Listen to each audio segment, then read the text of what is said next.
Hello दोस्तों, CGPSC YouTube में आपका स्वागत है। तो आज फ्रेंड प्रयोगशाला परिचारक में सामान्य विज्ञान पर चर्चा करेंगे। तो फ्रेंड बता देता हूँ कि कौन कौन से एग्जाम के लिए इम्पोर्टेंट होने वाला है। CG Vyapam, CGPSC, CG police, hostel warden और छत्तीसगढ़ के अन्य कई एग्जाम के लिए महत्वपूर्ण होने वाला है। तो फ्रेंड वीडियो के लास्ट तक बने रहें। चलो बिना देरी किए प्रश्न को चलते हैं। प्रश्न नंबर 1, आँख के ट्यूमर की स्थिति ज्ञात करने हेतु उपयोग में लाया जाता है। तो इसमें बताना है कि आँख के ट्यूमर की स्थिति ज्ञात करने के लिए क्या चीज़ का उपयोग में लाया जाता है। प्राश्रव्य ध्वनि, इनमें से कोई नहीं। श्रव्य ध्वनि, उपश्रव्य तरंगे। आंसर पता हो तो प्लीज़ कमेंट में बताइएगा। तो इसका राइट आंसर होगा ऑप्शन नंबर ए, प्राश्रव्य ध्वनि में उपयोग में लाया जाता है। आँख के ट्यूमर की स्थिति ज्ञात करने के लिए उपयोग में लाया जाता है। अगला प्रश्न,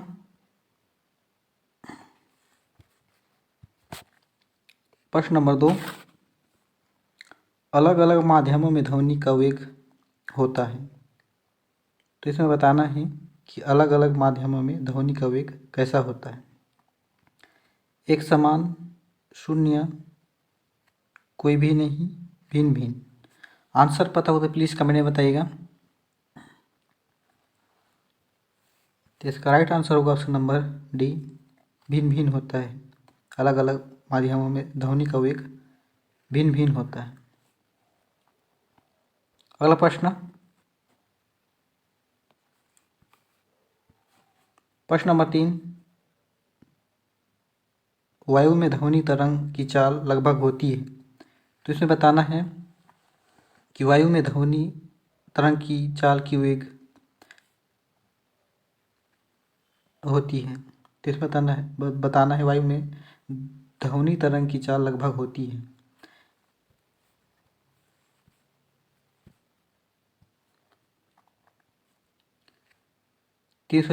मीटर, 332 मीटर प्रति सेकेंड, इनमें से कोई नहीं।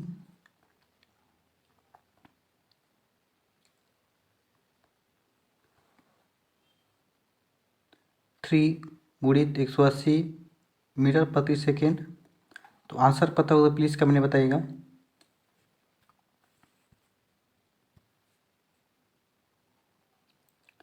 तो इसका राइट आंसर होगा ऑप्शन नंबर बी, 332 मीटर प्रति सेकेंड।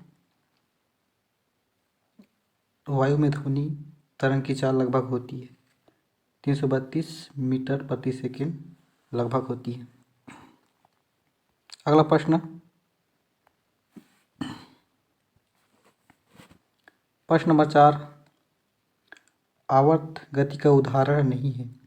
तो इसमें बताना है कि आवर्त गति का उदाहरण नहीं है। सरल लोलक की गति, वस्तु की वृत्तीय गति करना, पृथ्वी की सूर्य के चारों ओर गति करना, घड़ी की सुई की गति। तो आंसर पता होगा तो प्लीज़ कमेंट में बताइएगा।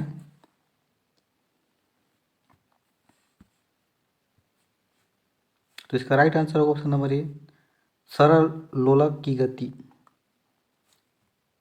अगला प्रश्न,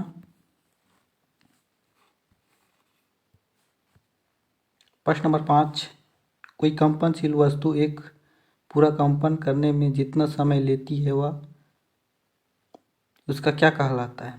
तो इसमें बताना है कि कोई भी वस्तु, कंपनशील वस्तु एक दूसरे कंपन करने में जितना समय लेती है वह वस्तु क्या कहलाती है। तरंग, आयाम, आवृत्ति, आवर्तकाल। तो आंसर पता हो तो प्लीज़ कमेंट में बताइएगा।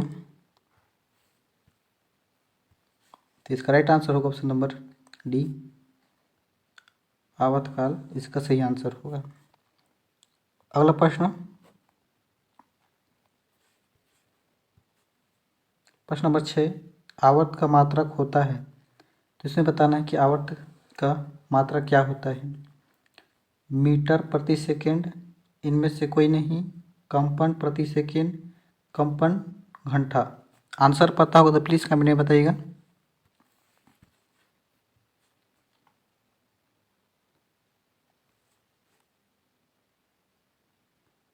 तो इसका राइट आंसर होगा ऑप्शन नंबर सी, कंपन प्रति सेकेंड इसका सही आंसर होगा। अगला प्रश्न, प्रश्न नंबर 7, जल में उत्पन्न तरंगें होती हैं। तो इसमें बताना है जल में उत्पन्न तरंगें होती हैं अनुप्रस्थ, ध्वनि तरंग, प्रकाश तरंग, अनुदैर्ध्य। तो आंसर पता होगा तो प्लीज़ कमेंट में बताइएगा। तो इसका राइट आंसर होगा ऑप्शन नंबर ए, अनुप्रस्थ तरंग होती है। अगला प्रश्न,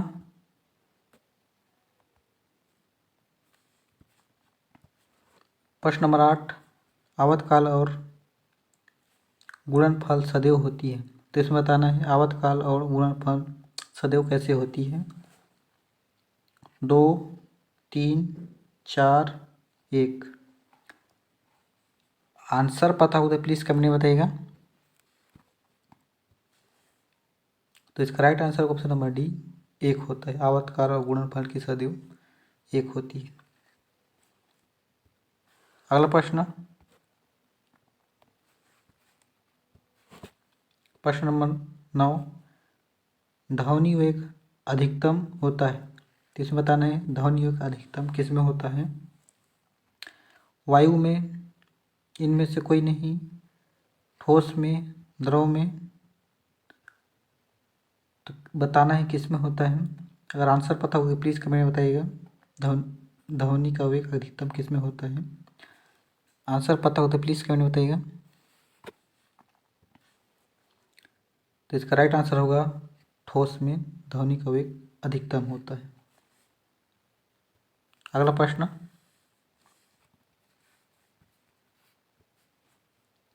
प्रश्न नंबर 10, प्राश्रव्य ध्वनि की सीमा होती है। तो इसमें बताना है प्राश्रव्य ध्वनि की सीमा बताना है।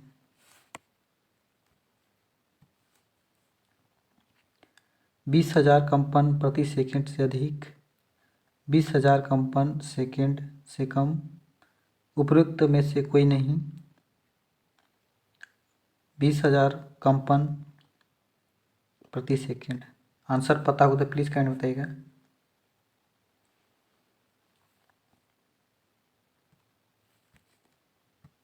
तो इसका राइट आंसर होगा ऑप्शन नंबर बी, 20,000 कंपन प्रति सेकंड। सॉरी, इसका राइट आंसर होगा ऑप्शन नंबर ए, 20,000 कंपन प्रति सेकंड से अधिक। इसका राइट आंसर होगा ऑप्शन नंबर ए, 20,000 कंपन प्रति सेकंड से अधिक इसका सही आंसर होगा। अगला प्रश्न, प्रश्न नंबर 11, वायु में ध्वनि संचरण होता है। तो इसमें बताना है कि वायु में ध्वनि संचरण किस में होता है। संपीड़न, विरलन, उपयुक्त में कोई नहीं, संपीड़न एवं विरलन। तो इसका आंसर पता हो तो प्लीज़ कमेंट में बताइएगा। तो इसका right answer option number D, संपीड़न एवं विरलन इसका सही आंसर होगा। अगला प्रश्न, प्रश्न नंबर 12, ध्वनि तरंग होती हैं। तो इसमें बताना है ध्वनि तरंगें होती हैं। अनुदैर्ध्य यांत्रिकी, अपश्रव्य तरंगे, श्रव्य तरंगे, प्रश्रव्य तरंगे। आंसर पता हो तो प्लीज़ कमेंट में बताइएगा। तो इसका राइट आंसर होगा ऑप्शन नंबर ए, अनुदैर्ध्य यांत्रिकी इसका सही आंसर होगा। अगला प्रश्न,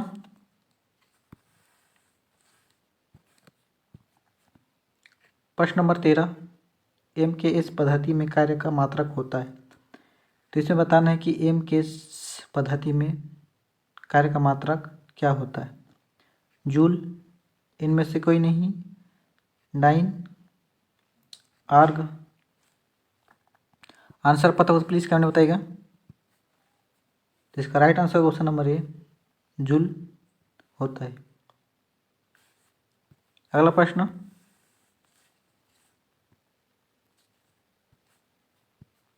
प्रश्न नंबर 14, यदि बल लगने पर वस्तु का विस्थापन नहीं होता है तब कार्य का मान होता है।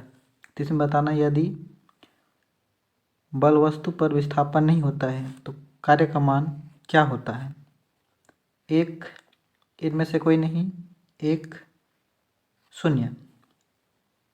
आंसर पता हो तो प्लीज़ कमेंट में बताइएगा।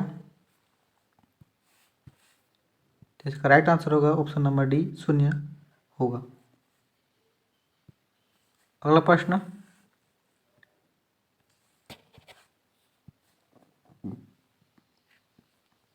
प्रश्न नंबर 15, एक वस्तु का द्रव्यमान 10 किलोग्राम तथा वेग प्रति मीटर प्रति सेकेंड है, इसकी गतिज ऊर्जा होगी। तो इसमें बताना है, एक वस्तु का द्रव्यमान 10 किलोमीटर ग्राम तथा वेग मीटर प्रति सेकेंड है, इसकी गतिज ऊर्जा होगी 380 joule, 180 joule, 320 joule, 80 joule. Answer पता होगा तो प्लीज़ कमेंट में बताइएगा। तो इसका राइट आंसर होगा ऑप्शन नंबर सी, 320 जूल होगा इसका सही आंसर। अगला प्रश्न, प्रश्न नंबर 16, स्वतंत्र पूर्वक लटकती वस्तु का गुरुत्व केंद्र रहता है। तो इसमें बताना है, स्वतंत्र पूर्वक लटकती वस्तु का गुरुत्व केंद्र क्या होता है। ठीक निलंबन बिंदु के ऊपर, निलंबन बिंदु के ठीक दाईं ओर, निलंबन बिंदु के ठीक बाईं ओर, निलंबन बिंदु के ठीक नीचे। आंसर पता होगा तो प्लीज़ कमेंट में बताइएगा। तो इसका राइट आंसर होगा ऑप्शन नंबर डी, निलंबन बिंदु के ठीक नीचे होता है। अगला प्रश्न, प्रश्न नंबर 17, चाबी भरी कामनी में संचित ऊर्जा होती है। स्थितिज ऊर्जा, स्थिति विद्युत ऊर्जा, कोई भी ऊर्जा नहीं, गतिज ऊर्जा। तो आंसर पता होगा तो प्लीज़ कमेंट में बताइएगा। तो इसका राइट आंसर होगा ऑप्शन नंबर ए, गतिज ऊर्जा होती है। अगला प्रश्न, प्रश्न नंबर 18, गुरुत्वाकर्षण बल निष्कर्ष निकाला है। तो इसमें बताना है कि गुरुत्वाकर्षण का बल का निष्कर्ष किसने निकाला है। कोपरनिकस, कैवेंडिश, न्यूटन, केपलर ने। तो आंसर पता हो तो प्लीज़ कमेंट में बताइए कि गुरुत्वाकर्षण बल का निष्कर्ष कौन सा वैज्ञानिक ने निकाला था।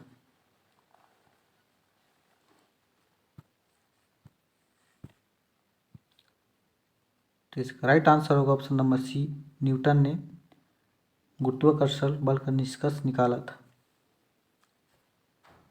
अगला प्रश्न,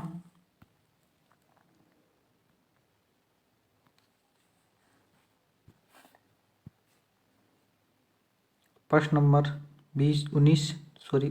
19, आवर्त के आधार पर ध्वनि तरंगों को बांटा गया है। तो इसमें बताना है कि आवर्त के आधार पर ध्वनि तरंग को कितने वर्ग में बांटा गया है। 3, 4, 5, 2। आंसर पता होगा तो प्लीज़ कमेंट में बताइएगा। तो इसका राइट आंसर होगा ऑप्शन नंबर 3, 3 वर्गों में ध्वनि तरंग को बांटा गया है। अगला प्रश्न,